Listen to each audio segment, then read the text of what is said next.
Hello and welcome to Inside Healthcare. 4.3 million Americans tested positive for COVID-19 during the month of November. My husband, Greg Carlini, was one of them. So I went into immediately 14 days of self-quarantine, stayed home, wore a mask around the house, and kept my safe distance. Even around my husband as much as I could. Our doctor has cleared him now to return to work. He has survived coronavirus, and we can resume normal activities. And the top of our list was getting together with our young grandchildren. And I am very pleased to have for the first time on Inside Healthcare my husband, Greg. Hi, how you doing? Thanks for being with us. There's one way to get on the show. You get sick. No. You know, people are always asking me, since they learned that you had coronavirus, how are you doing? I mean, I'm doing much better. I mean, it was scary for several days because the more you read about it, which after I talked to doctors said don't read so much about it, but it's so much unknown, and you start thinking, is that wrong? Is this wrong? You're lying in bed, you feel this pain, that pain. But overall, I'm feeling a lot better, just fatigued, and occasionally I'll think everybody wants to be 100%. So I'll feel like I'm 100% and I'll start doing something around the house, and it's something as simple as vacuuming or cleaning up or something, and all of a sudden you're like, wow, that really took it out of me. I got to sit down or lay down for a while. So, which I know is pretty hard for you to do, to sit around and not do much. So you're always on the go. Sure, you like to be on the go, And the other question I hear a lot is people wanted to know, like, what were your symptoms? How did you know you had it? I mean, trying to take us back to when you first started feeling sick. What happened? Well, I was at work and we did some strenuous work at work. Not anything terrible, but a little bit to break a sweat. And then that afternoon I felt a little sluggish at work. And then that night I really didn't feel well. I could tell I had a temperature. And then so I slept kind of off and on throughout the night, thinking I'd get up the next day and I'd be, a little better, or like a flu or the cold where you're in for 2 or 3 days, maybe 4 or 5, and then you're good to go each day, you're a little better. And then Thursday morning I woke up and I felt terrible, like a ton of bricks had hit me. I felt lightheaded, I felt aches and pains. I took my temperature and it was never terrible, but I did always have a light temp, 100.5, something like that, but just didn't feel right, and you tried drinking fluids and I just didn't feel good at all. I felt like I should just lay down and, And I know I was really concerned about your cough too. It was such a dry and a very deep cough, and it was hard for you even to talk because it was not good because you obviously have to breathe. So when you breathe in too quick, you cough. When you talk, you coughed, and then of course that ignites a headache, and now you have a headache on top of the cough, and then you're not supposed to take aspirin for the headache, but you have a headache and you're coughing and you get little chills and you're achy, and it's just really wasn't a good time for 3 or 4 days at least. So after a couple of days of that, then you went and got tested and Right, I thought that was the right thing to do because it had been going around everywhere, including where I worked, and not it was rampant or anything like that, but it's whether I caught it at a gas station or at a drive up, who knows, but I did catch it, and then I thought I better get tested, peace of mind. And you didn't have to wait too long to get the results. It was No, it was great. About 24 hours later?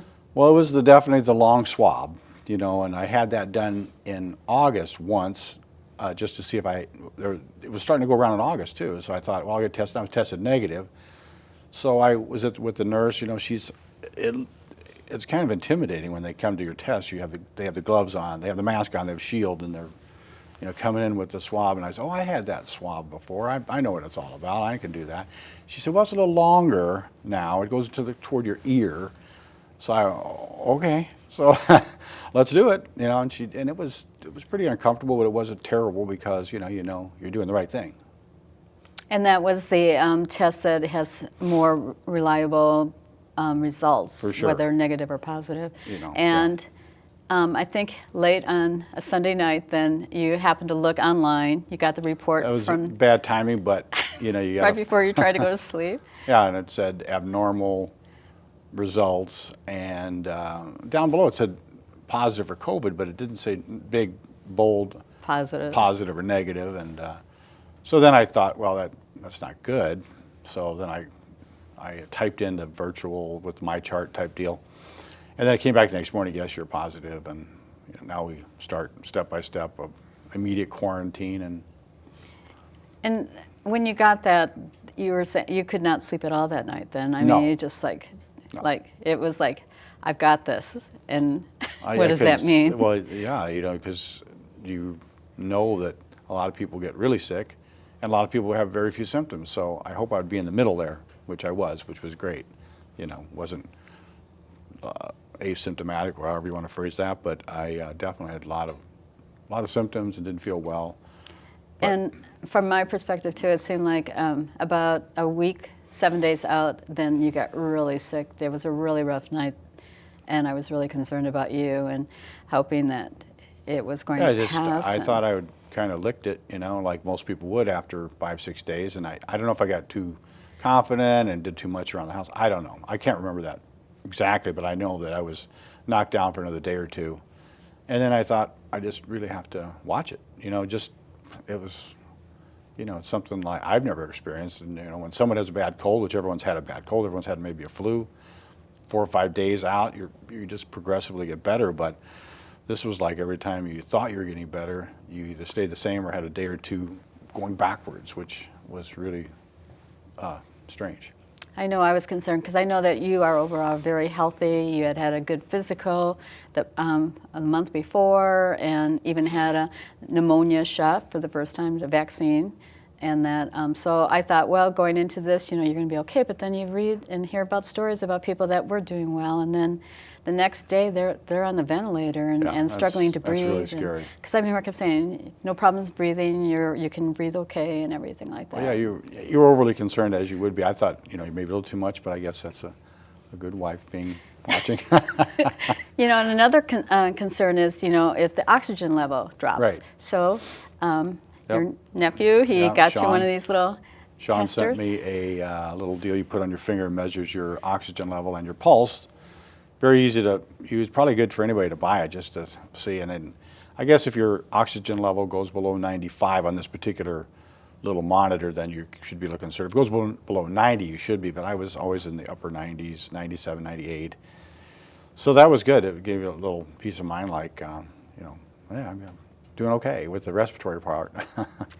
And then finally, you didn't have any symptoms for a number of days, except this fatigue, which you still have a little bit of that. Yeah, it's definitely there every day.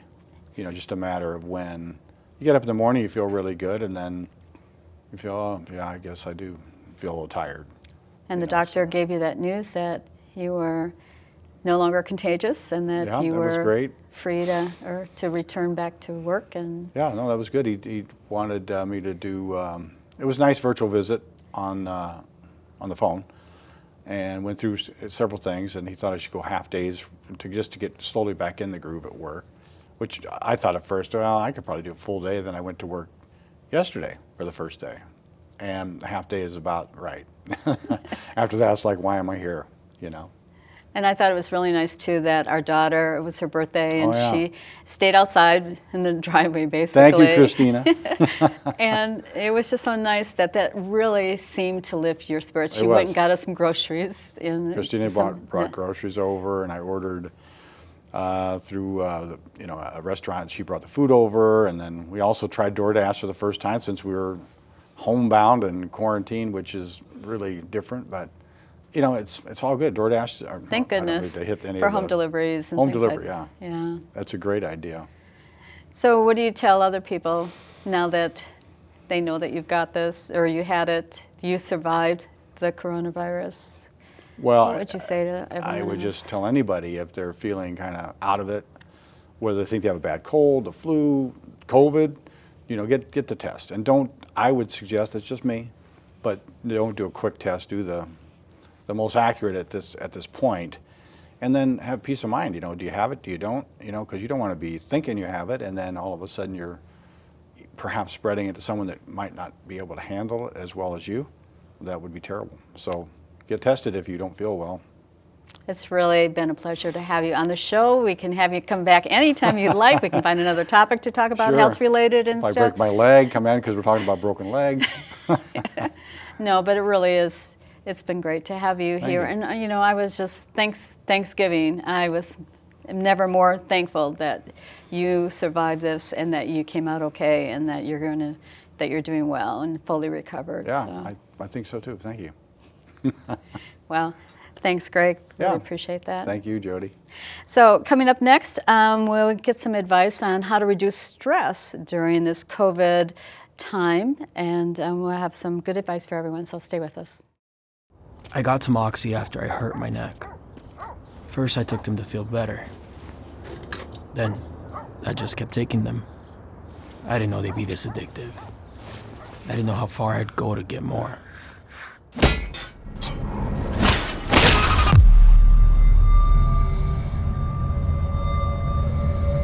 Opioid dependence can happen after just 5 days.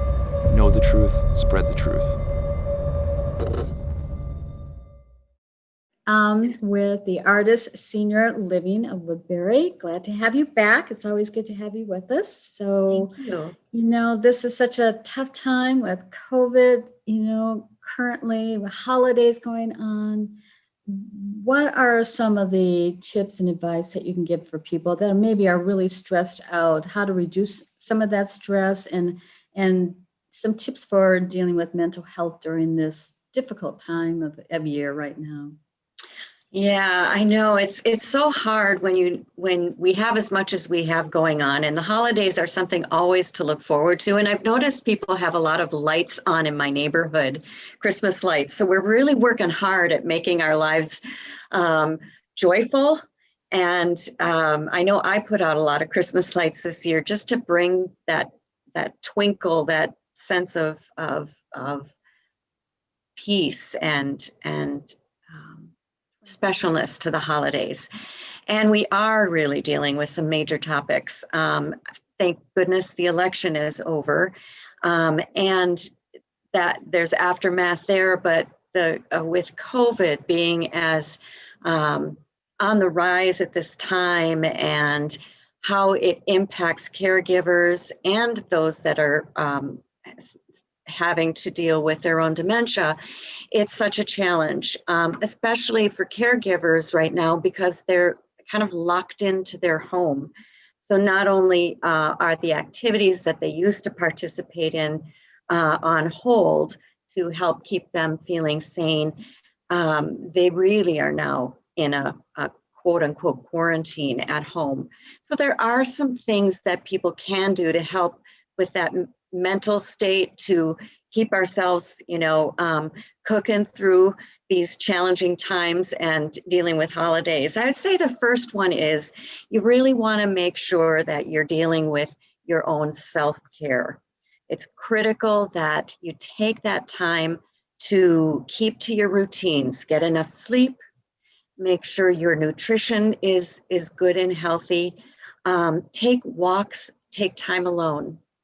When you're feeling overly stressed, take 3 deep breaths. It really does change the chemical dynamic in your body.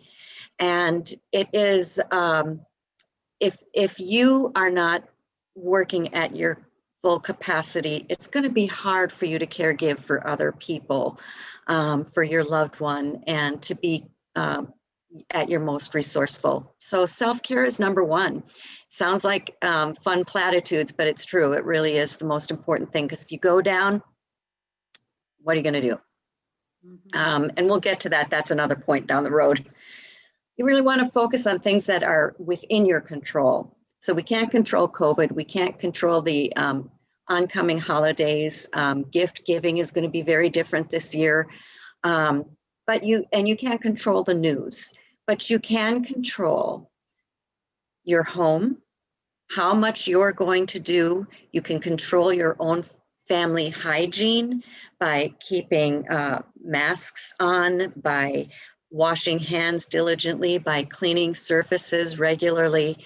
Those are the things, and you need to remember as you're doing them that you are doing something important, and that can help you navigate that as well.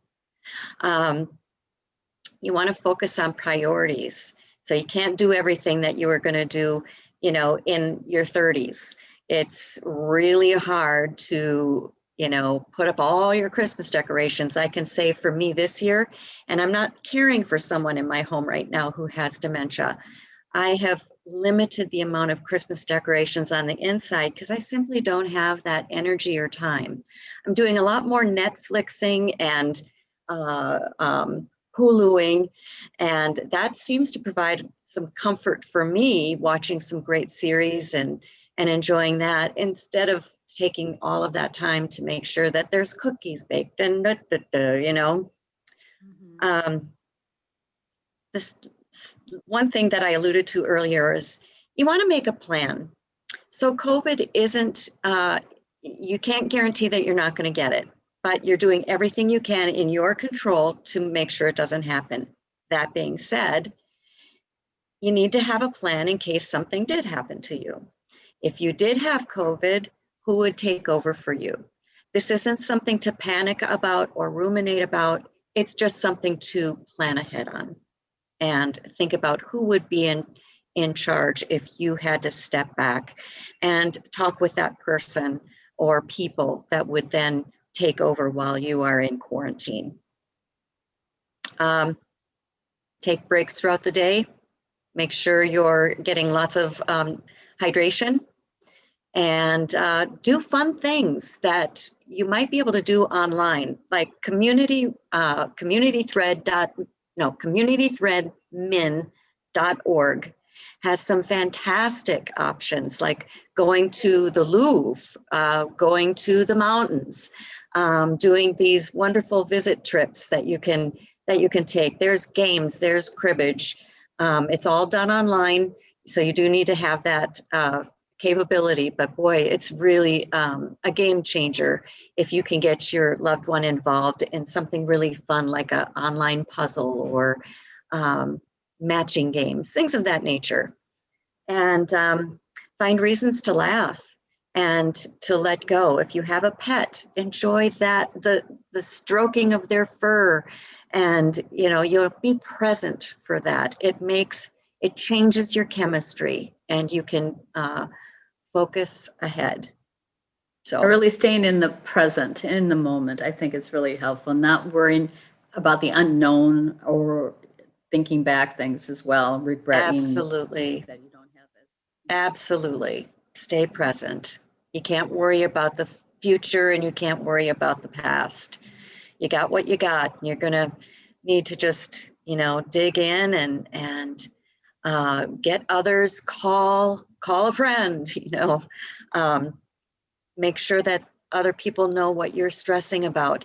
There are also hotlines. Alzheimer's.org does have a hotline 24/7, 365 available, and that number is 1-800-272-3900.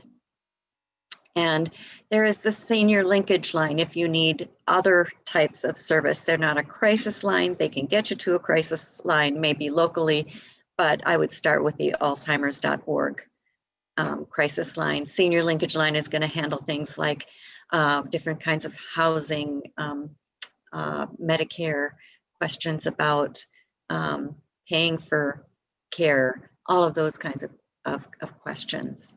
And the senior linkage line is 1-800-333-2433. And someone may have been having dementia, and it seems like this is causing even more anxiety and stress and anguish for those individuals. And then with so many people getting diagnosed with coronavirus, there's also some of that, I don't know, temporary maybe dementia or COVID fog that I've been hearing about from people that that all of a sudden you find that you're in that situation or your loved one is in that situation. Mm-hmm. So again, all really good advice. Other tips that people can use during this time as well? I would just say take it easy on yourself. Be sure your expectations are not wild and crazy. You want to keep things within a budget of your time and energy.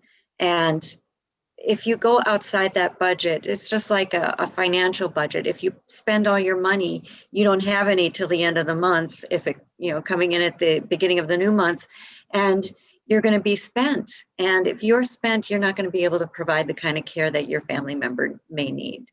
So I would say budget yourself in terms of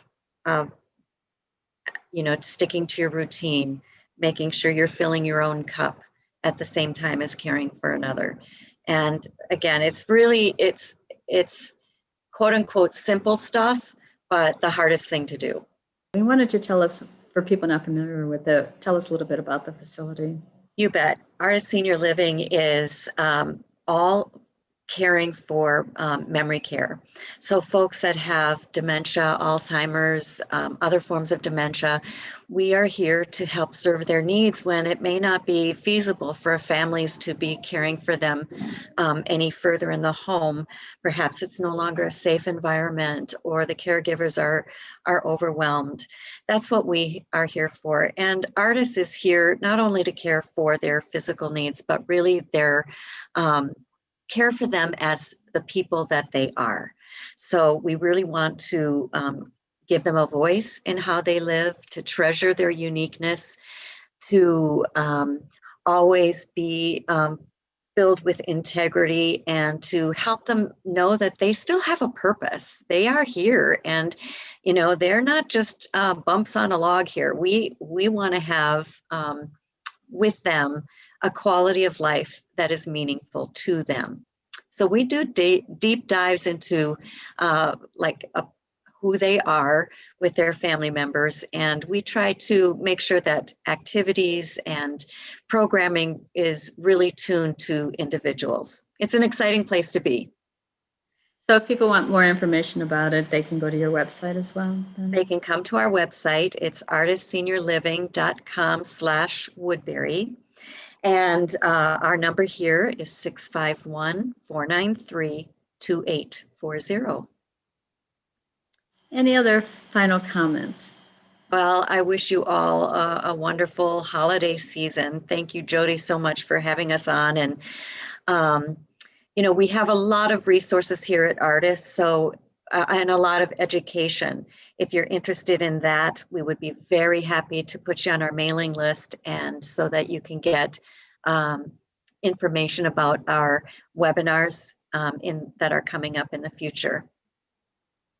Well, again, always great information. Always glad to have you here on Inside Healthcare. So thank you, Ruth. My pleasure. Happy holidays. Let me tell you about the toughest guy on earth. He does the work of 2 jobs, but only gets paid for one. Caregiving is tougher than tough. Find the care guides you need at aarp.org/caregiving. Welcome back to Inside Healthcare. Doctors are encouraging everyone to get a flu vaccine. If you have not received a flu shot yet, mHealth Fairview is providing a free flu shot clinic at Woodbury Central Park on Saturday, December 12th from 11 a.m. to 1 p.m. It is free and open to anyone. No insurance necessary. Walk-ins are welcome. This free community clinic is hosted by Woodbury Thrives. And the Christian Cupboard Emergency Food Shelf in Oakdale wants you to know that everyone is welcome there, especially during this difficult time for many families in our communities. We learn more about the food shelf in this video. Hi, I'm Jessica Francis. I'm the Executive Director at Christian Cupboard Emergency Food Shelf, or CCEFS. We know that there are a lot of people who are struggling right now, and we just want you to know that we are here to help. A lot of things have been changing in the community due to the pandemic, and things have been changing here at CCEFS as well. So I just want to take a couple of minutes and talk with you about our programs and how they work. All of our programs are provided through drive-up service until further notice. You're welcome to use our food market program every week. You're also welcome to use our Wildcard Wednesday and our produce fair programs in addition to that weekly visit. Through our food market service, we provide fresh produce, meat, and dairy. We also provide some personal hygiene items and household supplies like dish soap or toilet paper. On those days, we also provide diapers and wipes for families with small children, feminine hygiene items, and pet food.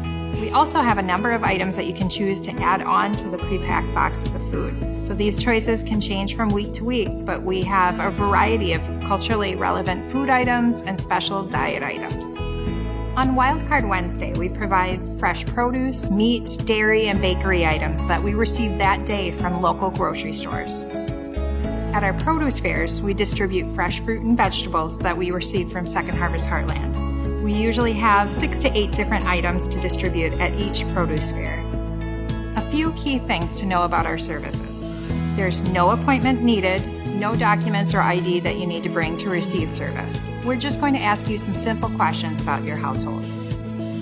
While the majority of people that we serve are from our primary area of Oakdale, Woodbury, and Landfall, our programs are open to anyone who needs them, regardless of where you live. If you don't have a vehicle or you can't make it to the food shelf when we're open, you can go to our website and request a food delivery, or you can ask someone to pick up food on your behalf. If you're coming to receive food at CCEFS, here are a few tips. For everyone's safety, we ask that everyone in your car wears a mask while you are here. If you don't have a mask, we're happy to provide one for you. Please remain inside your vehicle. We give out a significant amount of food, so please make sure that there's room in your trunk or your back seat for the food that you'll be receiving. We know that this is a really difficult time for many people in our community, and we just want you to know that we are here to help. For more information about our work, please visit us at www.ccefs.org. Thank you.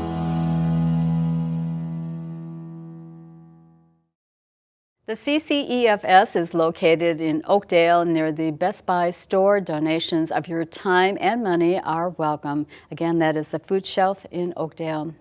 Well, that's our program for you. Thank you for joining us. Join us again next month on Inside Healthcare. Until then, have a safe holiday and a good new year.